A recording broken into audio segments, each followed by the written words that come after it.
Texicanas is Bravo's newest drama-filled series. Y el drama es real. It looks like Mexico threw up in here. O sea, ¿qué onda? Do you own a pair of tennis shoes? I'm not a diva. My nails! Yes, go! There's a cop! Somebody was saying something about me. That you were flirting with someone's husband. Touching somebody is assault. Assault? Are you serious? Benny, you need to relax. You put your face in front of my husband. Drop it right now or I'm leaving. I can't be taking care of babies with. Nadie me mandó a mí, yo vine porque quería. Última vez. A su madre, güey, todas. Me tienen hasta la madre. Tu madre. Texicanas Tuesday nights on Bravo. And now, let's get into some chisme. This is After the Show with Tito Caballero. Welcome to After the Show, episode 6. We have Luz and Anayancy with us today. Anayancy, you missed the party last week with Cynthia Lee Fontaine. Both of you guys did, by the way. It looked like fun. It was fun. I have to relay a message to Anayancy from Cynthia Lee, by the way. Oh, my God. She said you're gorgeous, and she was so upset that she didn't get to meet you yesterday. Thank you, Cynthia. Yeah, it was a lot of fun. If you missed episode 5 of After the Show, we had Cynthia Lee Fontaine from RuPaul's Drag Race, season 8 and 9, Miss Congeniality, here as we kicked off Pride Month. So, When is she coming? back. You know what? We should probably have her in with you because she is dying to meet you. Like, she's like, oh my God, I want to meet Anayancy so bad. So sweet. Yes. Episode 6, now behind us. I almost choked on that straw that you said I was going to lose. And I'm like, wait, I don't look cute choking. Sorry. Okay. I'm so nervous. I know. So, Actually, I took a green check this episode. you took a what? I was like on the safe. Oh, okay. Yeah, you're good. Not today. What is it that you love about the show so far, now that we're 6 episodes in? What are you loving about it? I feel that it does really show who you are. Mm-hmm. So I know sometimes I do think like, oh, maybe I should have done something different. Uh-huh. But I think overall the message that I'm trying to portray communicate with the audience is going to get communicated. Okay. And that's probably what I love the most. Okay. What about for you, Luz? Well, the thing I love the most is how San Antonio is being shown. Right. I'm getting all these DMs from people like, oh, I'm going to go to San Antonio the first time. And so it's actually turning of how San Antonio was looking at us. Right. You know, like all that bad that we were getting, I think At first. now I agree. changing. Yep. And that I love. Right. And it's opened a Pandora box for me, actually. Okay. It's been kind of hard looking at myself of who I am, really, and why I've been there. And it's just like, I'm like that because of X, Y, Z that I've gone. I mean, I've like dug into like my childhood. Right. Like, what has brought me to be so like, if I don't like you, I don't like you. Right. Done, And so it's just been like flourishing but all good. So some personal growth? Yes. Yeah, for sure. For sure. For all of us. I mean, and I'm always about, what doesn't kill you makes you stronger. Right. So this is making me a lot stronger. Yeah. Not that you weren't strong before, Muhammad Al-Luz. Yeah. Right. I think we have your phone. Oh, you still have my phone? Somebody calling me? No, you seen my secret text messages come through? Whoops. All right. So I heard from several of the cast members that the production team was great with you guys. Because I think I asked initially, like, what it was like to have cameras in your house kind of following you around and invading your personal space to some extent. And I think everybody said that the production team was fabulous, right? Oh my God, they were so nice and patient with us. At the beginning, you're super shy and you're like, oh yes, please. And then you're like, yelling at them. It's like, don't do this, don't do that. Yeah. So and they made us feel like very comfortable. Yes. Good. Because I mean, you have to be, I think, in order to really let your guard down and let the real you come through when there's like a camera in your face, right? Oh, yeah. So Bill Fritz is the executive producer. If you could send a message to him, what would you want to say? We love you, Bill. We love Bill so much. Yes. He is like the father. the Padrino, El Padrino, the godfather of You guys have everybody. nicknamed Bill Fritz El Padrino. El That's Padrino, yes. Yes, So we love him. amazing. well, we made a few calls and we were able to get a hold of Bill Fritz and JMar. Are you guys there? Hello. That is here. Oh, Bill, JMar, we ladies. love you. How are you? Good. Aren't you glad you didn't say anything horrible about me? Well, you know we love you. I was kind I of haven't hoping. seen all the episodes yet, so I'm not sure they'll love me at the end. But right now it's a love relationship for sure. Yes, we love him. We're always Bill. like, oh, Bill, they're going to I know, poor Bill. He's our therapist. Yes. So for the audience and the viewers who are catching the podcast right now, Bill Fritz is the executive producer for a lot of the Bravo shows, including Texicanas. We have him on the line. Bill, welcome to the show. Thanks so much. I appreciate you having me. No one usually likes to talk to the producers. You'll see his name in the credits, opening credits. It'll say executive producer, Bill Fritz. This is the guy we're talking to right now. He's awesome. JMar, also one of the part of the production staff. Hello. Hello. What a pleasure it is to be on the phone with all of you today on the radio. Thank you, Tito, for having us. And, I have so much love for these ladies. So thank you so much for having me. We love you too. Yeah. We miss you. Come on, please. We have a lot of questions for both of you, Bill and JMar. But I guess the first question is for both of you, who was your favorite? JMar was my favorite. JMar. No, you don't. Not on the spot, huh? Yeah. You don't really have to Remember, answer that. we have our gun License now. so I can neither confirm or deny. The fact is, though, I was thinking about, because, the reason why they're all on the show is that they are 6 very different people. Mm-hmm. And throughout the entire length of this whole process, they all are my favorites in 6 different ways, because they're all very unique, and so that's what makes this show good. That was very nice. Very nice political way to get out of that question. It's true. No, but we felt the genuine response there for sure. So one of the biggest questions I have, and Bill and or JMar, feel free to jump in with this, but what is your biggest challenge when you're producing a reality TV show? Like what are some of your biggest challenges when you're actually on production, in Luz and Anayancy's homes, and taping their day-to-day life with the big picture in mind? Well, my biggest one, and I'm sure JMar has more hands-on experience. He's there, he's in their living rooms. I come in and I oversee some of the different scenes, but half the time I'm there, half the time I'm in LA doing post-production. But for me, as we watch this stuff play out, the hardest thing is to keep everybody honest and open and authentic, because as things play out, if they start to overthink or go, oh my God, how am I coming off on television, or what are people going to think? Right. And what was unique about this experience was everybody was so new to TV. All 6 people never been on TV before. Right. And to try to develop a trust, and they were fantastic with that, because it's really hard for you're shooting these things in their life, and you got to trust the people shooting it to go, you know what, they're not going to make me look like a moron on television. So that's the hardest thing, is to try to always get them to not overthink and to try to just be spontaneous. Yeah. On this one in particular, it was tough for me to have the talent show up on time. Hey, you can't say that about me. Yeah, not Luz. I think Luz is always really good with that.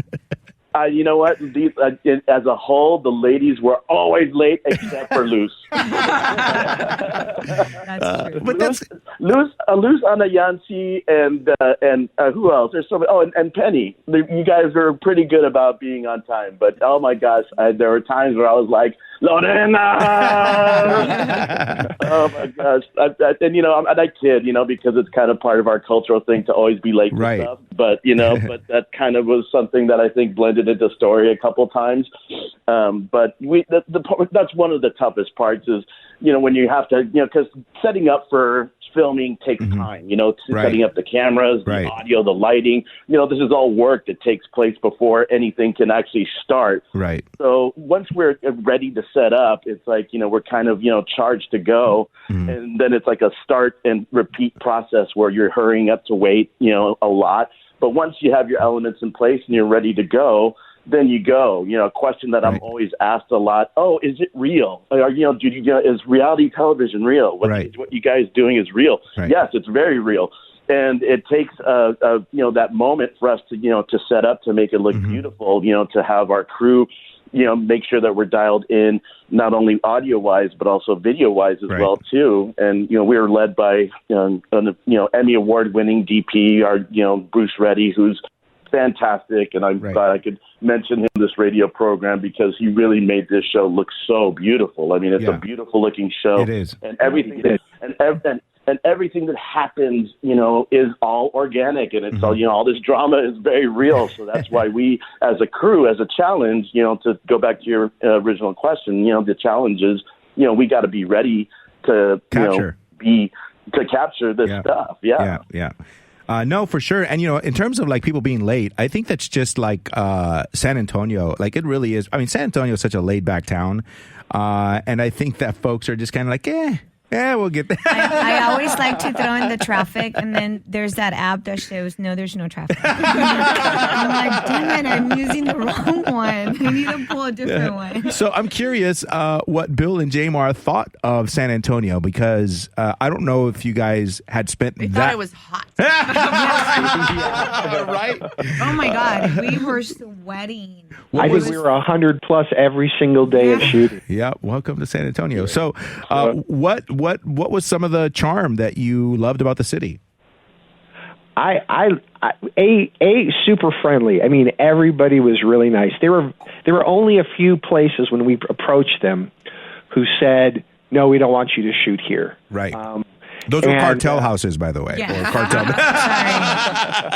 Sorry. We didn't negotiate with them. That's the next reality series. Season 2.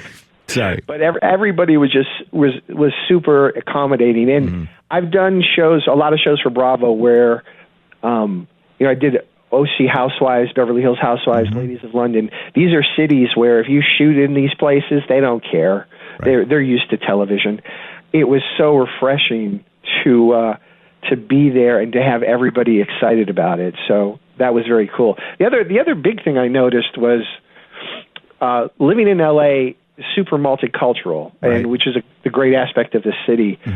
But there tend to be neighborhoods.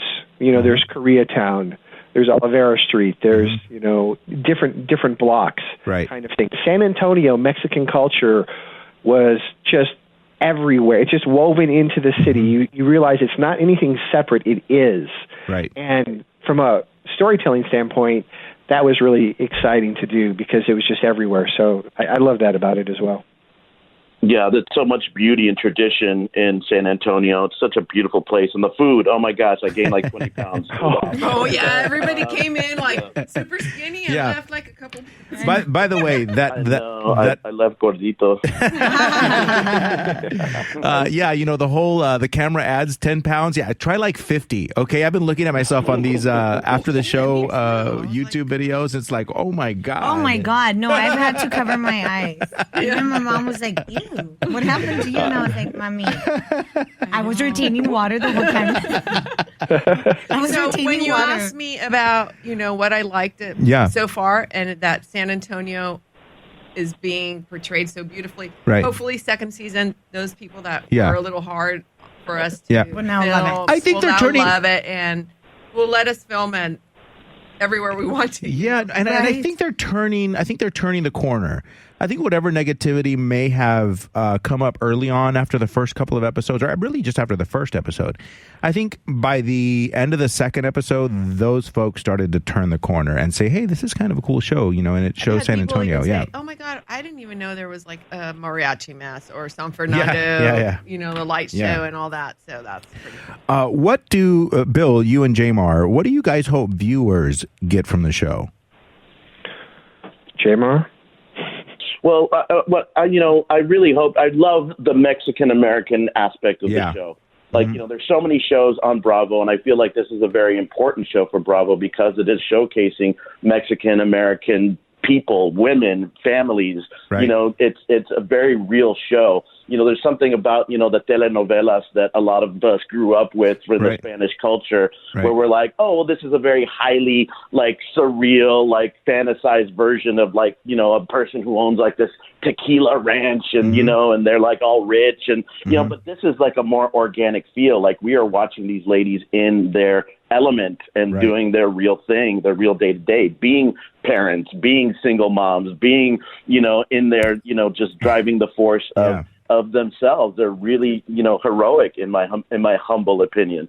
So what I really would like for the viewers to get is that this is something special, this is something unique, and to hopefully keep watching it because there's nothing like it on television. Yeah, I agree. It's we've always played with this idea as we put the show together of how much you're going to focus on culture and what's important about the show. And then you always remind yourself, okay, this is Bravo, and it's not a documentary. It's not a documentary on San Antonio. It's not a documentary on anybody's specific lives. It does have a certain, genre it needs to fill in terms of it's a show on Bravo. Right. So number one, it has to be entertaining, and just on its own, because I would send cuts to Bravo, and I would get notes back from them. They would point out certain things and say, we're lost here, or we don't find this entertaining, or we don't find this interesting. And I'm like, no, this is really important. This is a cultural thing that blah, blah, blah, blah. And they're like, yeah, but we want to have a Latino audience, but we also want to have a full audience. And so you need to make sure that you're appealing to everybody. Right. So I think the entertainment aspect of it is the first layer. And then through that, you can start to filter in all these other things that JMar was talking about. It's really important. And to me, when we finally hit upon what the show was, I think the entertainment value of the ladies really came out. Interesting. And I found them all very charming and very entertaining. And I really real comfortable, you mean? Real comfortable. I'm so close to it, but I do find it entertaining more than anything, and then everything else underneath it helps it make it even a richer show to watch. Well, I got to tell you guys, after watching the first episode, what I took away from it was, finally somebody is really embracing both cultures, and that's something that I grew up in. I grew up in living the American Latino life. I was born here in San Antonio and grew up, embracing my Mexican heritage, but also, I grew up with, my parents' generation where they were looked down upon for speaking Spanish. So I grew up in a transitional kind of, hey, we kind of want to embrace our culture, but we also want you to succeed and be successful in the U.S. So they were really, being being assimilated and a part of the American lifestyle was a very big part of my upbringing. So seeing both of them come together and not having to stay in a box, I thought was fascinating. And I thought, well, finally, here's something that I think speaks to a large segment of the population that is often overlooked. I feel that sometimes, we're put into a box. It's like, okay, well, you're Latino, so this is got to be in Spanish. Or, you're American, so it's going to be all in English. Look at Sofia Vergara. She blew up. Because I know, that's me. That's me coming. Don't be taking my title. Bill, what do you look for when you're looking for a reality star or a reality show? Are there a couple of things that you specifically look for? Crazy? Complicated? Chismosas? I know. I will say, when this has nothing to do with it almost, but when I first met each of the women and went to their homes, I maybe this is a cultural thing, but I was shocked at how much food they all had. It was just to look good at the beginning. Enough food for 50 people. That's so true. I gained 10 pounds in one trip. And you better not turn the food down because that is so offensive. It's very disrespectful. They didn't need anything, and they half of it was gone, but they didn't need it. Do you want more? Do you want more? Yeah, all very accommodating. So I look for food first. No, it's hard because a while ago, I've done reality for maybe 20 years now, and in the early days, as an old man here, people knew the housewives a little bit, but it still wasn't really a huge thing. So coming into a show, no one had expectations of what they were getting into. Nowadays, when people come into reality TV and want to be on reality TV, they usually have an agenda. Okay. And you got to figure out what that agenda is. It's like, especially now, it's so easy to go like, oh, I want to get on reality TV and establish a brand and do this and do that and make lots of money. And the truth is that's just boring television. And so what you're trying to look for are people that have full, busy lives. And the big one, they have no major agenda to get on TV. Right. And then I mentioned a little bit in terms of being open and honest. You know, I've talked to each of these women at different times about how you have to be willing almost, like, to me, reality TV is going through therapy on television and having people watch it. Oh, my God, Yeah. That's exactly what I was telling him. It's like, yeah. Oh, my God, it's so draining. And it's really hard at the time as they're in things, because I have my job is the 10,000-foot view, looking down and going, I know this isn't my life, so it's easy to say this, but you need to be more open here. Because I see how I've made enough of this, and I see how it's going to play out on TV. And if they are avoiding stuff, if they're trying to push an agenda, if they're not being authentic, I can, in an effort to try to look good, they'll come off horribly. Yeah. And so in picking cast members, you're trying to, it's really hard. There's no really easy way to gauge whether they'll be that way, but you try to ask questions to try to get a sense of that. When you're trying to tell a story without writing a script, because this isn't scripted, and capture all the drama, how do you do that? I mean, you hire good people like JMar. How do you do it? No, we'll be like, wait, did you catch that? And then, oh yeah, they did. I was like, damn. And how important is alcohol to the process? Very. Also for them. Very important. Very important. Look at JMar. For the crew or for the cast? For everybody.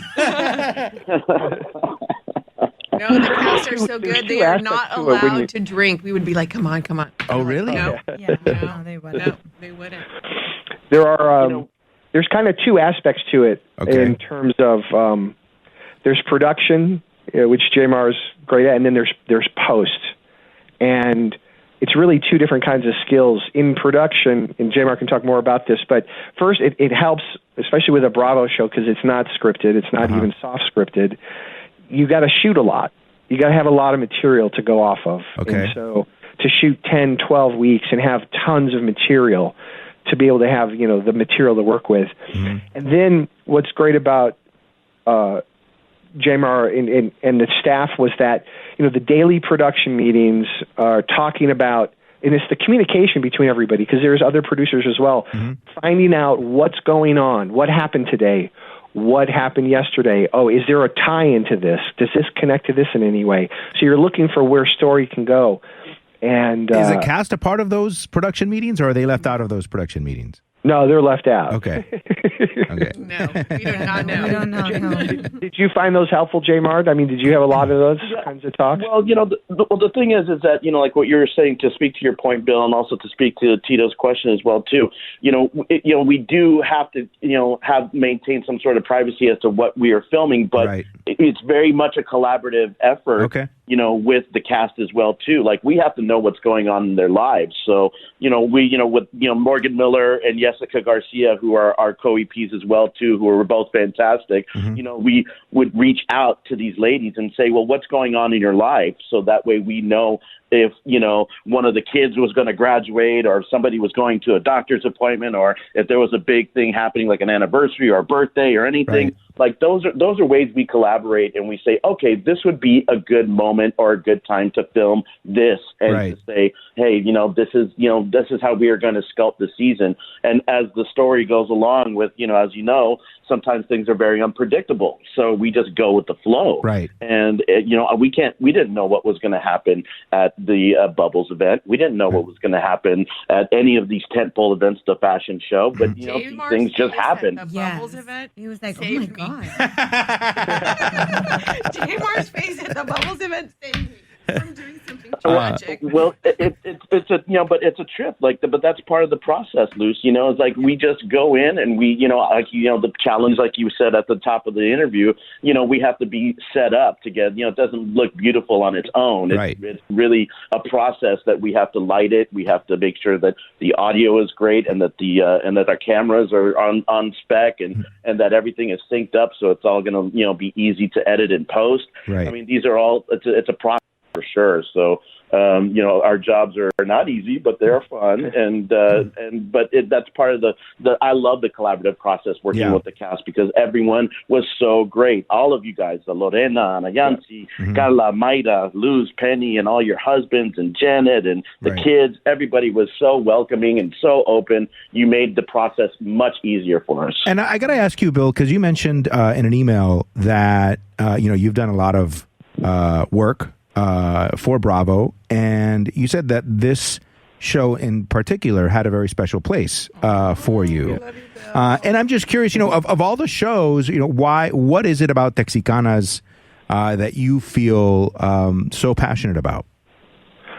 When it first came about, I was, obviously intrigued by the idea of Mexican culture and showing a full view into that in the United States. I mean, super polarizing times, and I just thought this not only had entertainment value, but could have something important to show the country that everybody's the same. We all wake up and have to worry about our kids, and we have to have issues with our husbands and our friends, and that was a big appeal to it. But then when I got there and I started to meet each of the women, and this will sound like I'm kissing their asses, and I guess I am, but because there's always a chance for season 2.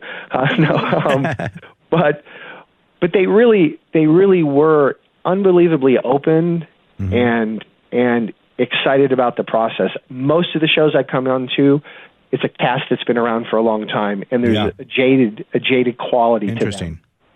And I always said I wanted to get a cast where didn't already develop bad habits, but they were open and they listened. A lot of times I have cast members on other shows where you're trying.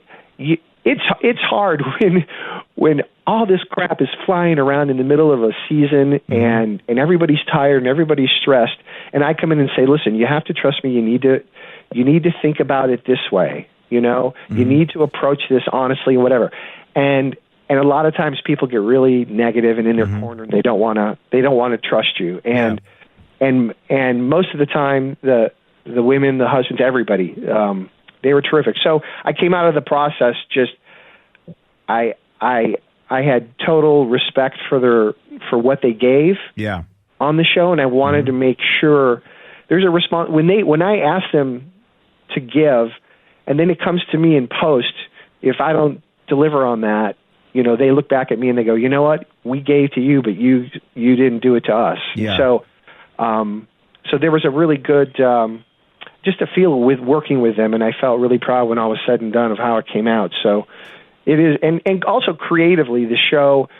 I know when it was announced and called Texicanas, and everybody was like, "What?" including cast, like, "What?"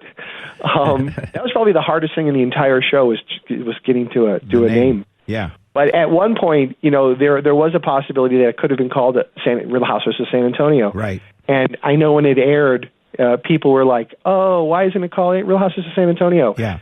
there was a freedom of storytelling that exists when you're not a housewife show. Housewife shows have a certain genre, and there are certain rules that you have to play by on every housewife show. And I think had you gone in that direction, you might not have been able to hit the bigger than a reality show button that you were able to hit in the divisive world that we're living in this country. So definitely with you on that. It gave us a big freedom of how to tell the story. And then when that happened, creatively, Bravo said, let's make this something different. Yeah. And I think that was really exciting from my standpoint too of that. No, for sure. So if Bill or JMar, if you could create a reality show about your life, what would it be called? Oh my gosh, Bill. Mine would be boring. I just sit around and work all the time, which I love to do. I always tell people, Bill, that like my life is extraordinarily boring. But it's probably not true. But I think people would be shocked. They're like, oh my gosh, he actually really is a boring person. As you're traveling the world and I see these beautiful pictures. What about you, JMar?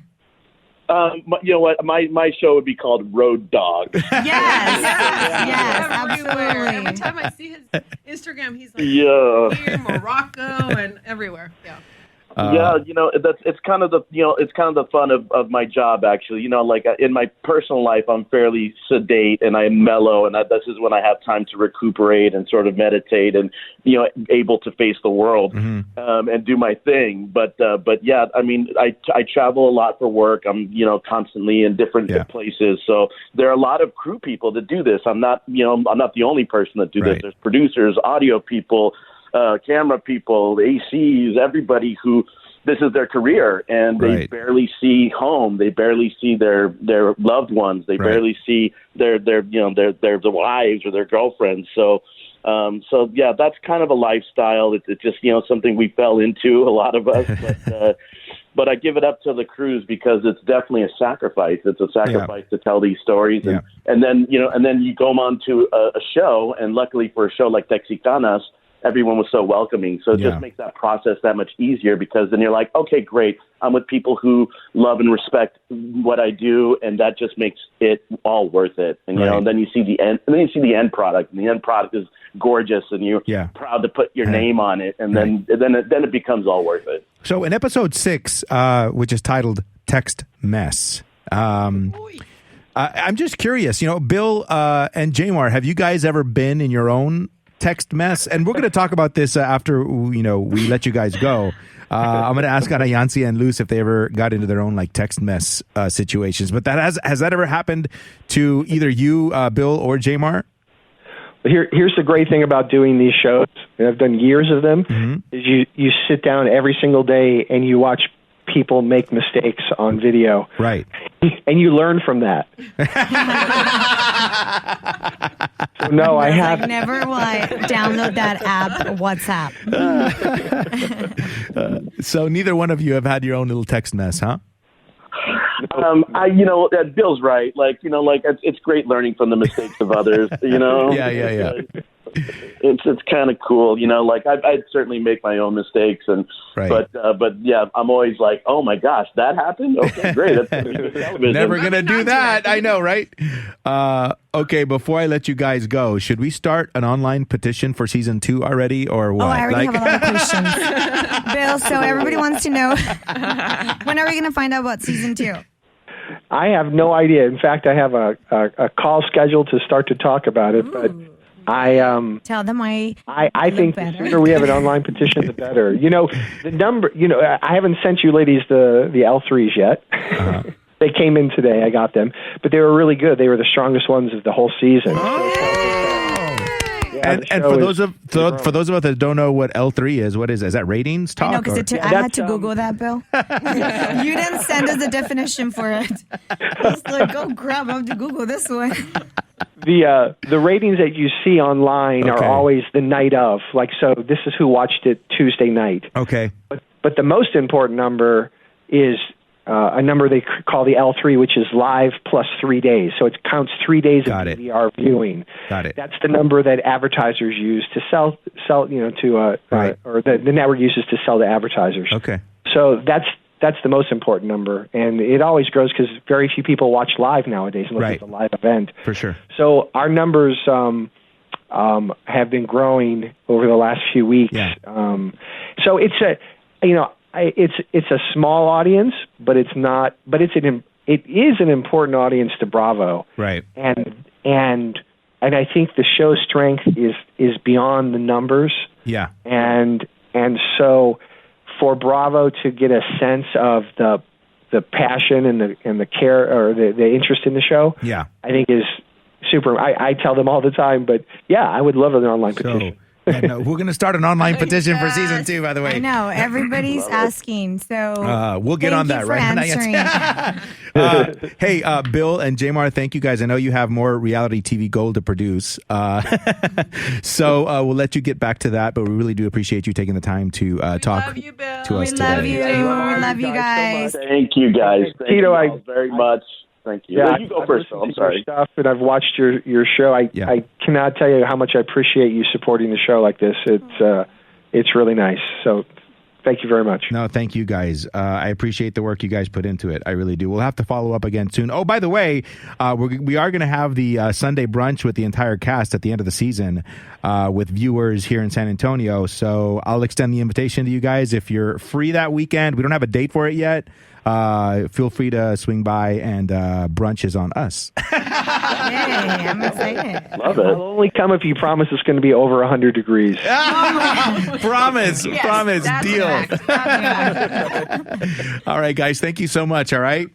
Good to talk to all of you. See you later. Fuerte abrazo. Bye. Bye-bye. Adios. All right. That was a nice little surprise, huh? I love him. I was wondering why we had these. I know. She's like, why do we have headphones on today? I was like, ooh, this is getting real fancy. So that was fun. I was hoping that he'd be able to commit to a season 2 on the show, but we do have an idea and a strategy now, right? It's let's get an online position going. Yeah. We're always like parents, you're always the last ones to know. We're going to be the last ones. So I see the love growing, and I'm sure you guys feel the love growing. We talked about this a little bit earlier in the podcast. Folks have turned the corner, and I think people are loving the show more and more every day.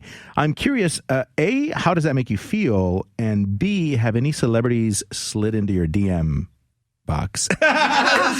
Mexican Dynasty. We've got some shout outs, right? Yep. From Kylie. Is it Kylie? Kylie Richards? No. Kylie Richards, Deandra Simmons. Or was it Deandra? Yeah. And then we From met Housewives. the cast of New Orleans. We went, some of us went down there. And Southern Charm. That was fun. Oh, yeah, Southern Charm, New Orleans. And that was fun. Yeah. We got some.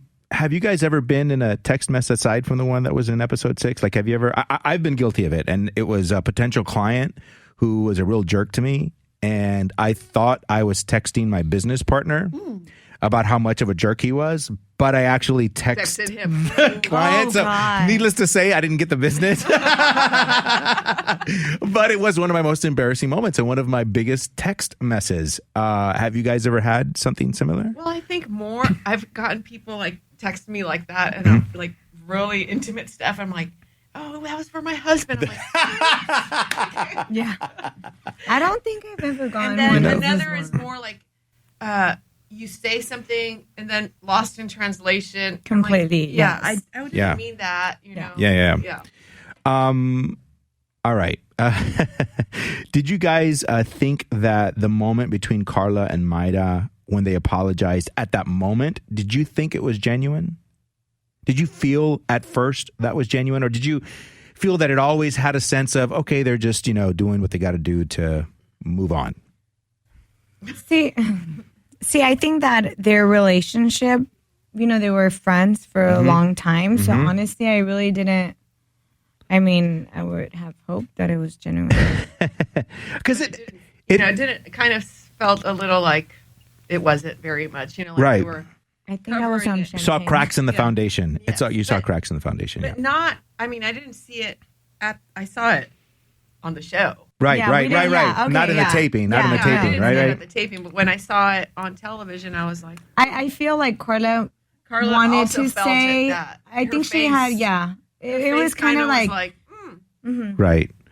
What went through your mind when Myra walked into the breakfast room as you guys were having that conversation? Because I mean, we've all been in very uncomfortable situations, and I mean, even me watching this in my living room at home, felt uncomfortable. I tell you what went through my mind before, like when Anayancy's like, the group chat.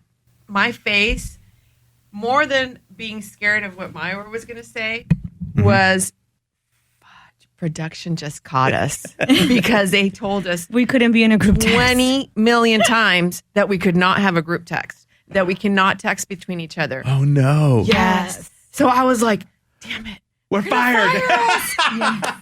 Yes, we were more worried about it. We that's were so funny. Worried about that. Yeah. I was like, so when I'm biting my thing, I'm like, I think we're done, But then when she I told was me, like, ooh, and then when she told me, oh my gosh, you did say some stuff. I'm like, I did. But my mind first was like, fudge. Yeah. Production is going to kill us. Yeah. We're done. Well, I saw the uncomfortable look on everybody's face, but it's interesting to know that there was a little bit more behind it than, Myra walking into the room. Yes, that was like, we were so nervous about that too. Yeah. So is the group text still going? Do you guys? Well, we have a group text. Not everybody's involved. Let's say that. But that same group text, is that still a group text that people communicate on? Well, I think we use it a lot because it's so much easier for us to just kind of like. Okay. Are you guys going? Yeah. Because you're doing a lot of stuff together now, I'm sure. Then having to text like right each now, other. yeah. So it's just easier that way. In episode 6, I want to talk to Anayancy about your charity, 1. 2, a little bit about the friend that you ran into when you walked into the cafeteria. On the show, and maybe for privacy reasons, and maybe she wanted to, didn't want to share who she was or more about that, and I respect that, certainly. But if you could just tell us a little bit about, what was going through your mind. Is she doing okay now? And how that relationship, was she just like a friend from school or? No, so I met her a couple of years ago, and she was working for someone that I knew, and I mean, we were Facebook friends, and I would just see, everything that she would post here and there, and me seeing her that day, I mean, you'll see where I'm like, what do you say? Right. Because I'm like thinking like, I can't ask. So you didn't. You said, and I thought this was a really interesting point because you said, I had no idea she was going through this. Yes. And I think that, you really hit the nail on the head when it comes to domestic violence, because the vast majority of victims, you have no idea that they're going through that. And I think that, that's probably one of the biggest challenges for folks who are facing domestic violence, a domestic violence situation, to come forward, because they're like, oh my God, now everybody's going to know when that's been like a secret for so long. So have you been in touch since then? Yes. Okay. Yes, we're still in touch. That's great. And she's doing great. That's awesome. I'm so happy for her.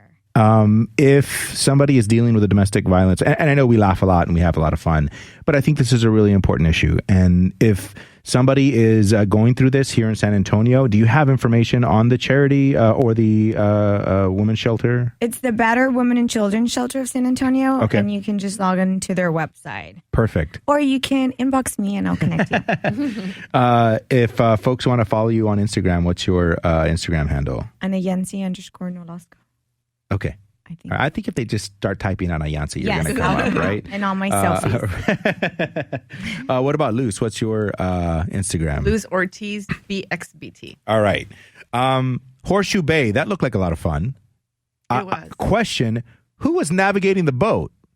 There was someone, right? I don't remember. Because I didn't see anybody navigating the boat, and I saw everybody drinking and having a good time, and I'm like, I don't know. It sure was. You guys had a captain? Yes, I did. We had a captain. Well, good. We were championed out by the time we got in the boat. All right. So, do you feel that? When I was watching everything unfold in the breakfast room, right when Myra walked in. And there was that moment of, and I think Carla was the one who's like, let's just talk about it. You know what I mean? Well, you know what? I think through, that was probably like the 8th or 9th week of filming. Right. So there had been going a lot on camera and off camera. Things mainly a lot off camera. Mainly, yeah. Which so that's why we were going to be so in trouble with the group text, right? And so it was just a boiling pot, ready to burst. Right.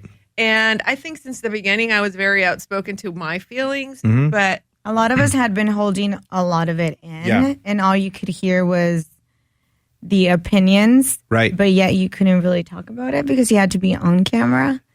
So I guess my question is, I think this is probably more of an issue or more common with our Latino culture, but I feel like we sweep things under the rug. Yes. Exactly. Yes. It's like we don't talk about it. It's like, I'd rather not run into you, and if I do, I say hi. Right.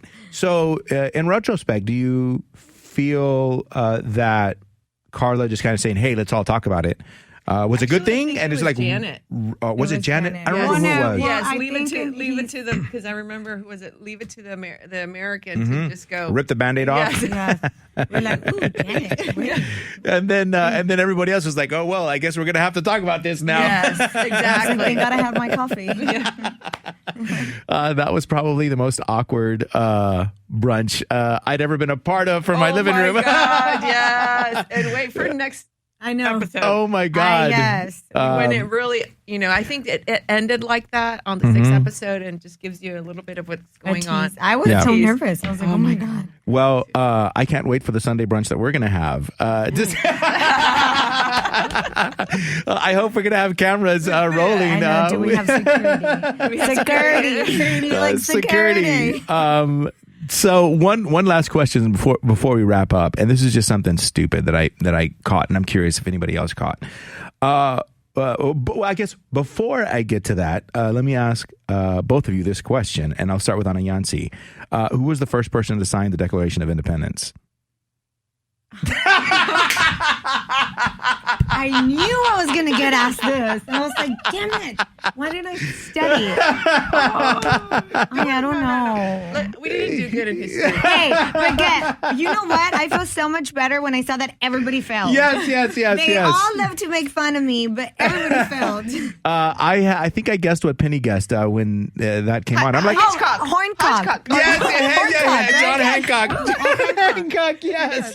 It's like John that. Hancock. Thank you, Penny. So I guess the question is, did you guys notice the subtle hand gesture that Penny made? She would do that. Penny would do that. That's Penny. Oh my God, that was didn't that was you funny. see Lorena and her lunch? I mean, it's like, so did they ever make it to a sex store or not? I don't know. I was going to ask Lorena that if she came in today. I'm going to have to ask her if she rolls through the next time. She probably had to go with her prayer meeting all the way. I know. Anyway, thank you, ladies, for stopping by after the show today. I really appreciate your time. Hopefully, watch Texicanas Tuesday nights on Bravo. You already know their Instagram handles. And don't forget, you can register or try to win brunch with Texicanas by listening to my show on 104.5 Latino Hits. You can find it inside the iHeartRadio app. Wednesdays at 3:30, I ask a question about Tuesday night's episode. First person to get it right and call me at the radio station will get 2 seats at the brunch table with the cast from Texicanas. If you want more information, you can go to 1045latinohits.com. All right, ladies, thank you so much. Thank you. Now behind us. Yes. Texicanas is Bravo's newest drama-filled series. Y el drama es real. Texicanas Tuesday nights on Bravo.